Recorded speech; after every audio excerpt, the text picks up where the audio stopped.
పడిన రాష్ట్ర అభివృద్ధిలో అందరూ పాలు పంచుకోవాలే తప్ప శాపనార్థాలు పెట్టొద్దంటూ ప్రతిపక్షాలకు సూచించారు తెలంగాణ సీఎం కేసీఆర్. 2019 ఎన్నికలను దృష్టిలో పెట్టుకుని కులాల వారీగా పథకాలు చేపట్టలేదన్నారు. ప్రజలు చాలా విజ్ఞులని, ఎవరిని అధికారంలో ఉంచాలో ఎవరిని ప్రతిపక్షంలో ఉంచాలో బాగా తెలుసన్నారు. ముందుగా ఎన్నికలకు వెళ్లేది ఉత్తిమాటే అన్నారు CM KCR. Not curse our own state. మన కొత్త రాష్ట్రాన్ని మనమే శపించకండి, అర్థం పర్థం లేని విమర్శ చేయకండి అని రిక్వెస్ట్ చేసిన.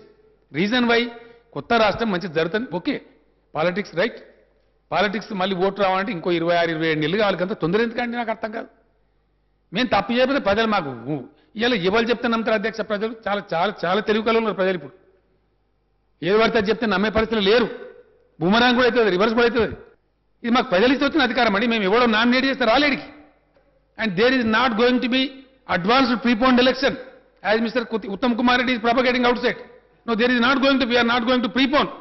ఖచ్చితంగా టైం ప్రకారమే, షెడ్యూల్ ప్రకారమే ఎలక్షన్ జరుగుతుంది. ఆ ప్రకారంగానే నేను ఆశిస్తున్న అధ్యక్ష మేము సక్రమ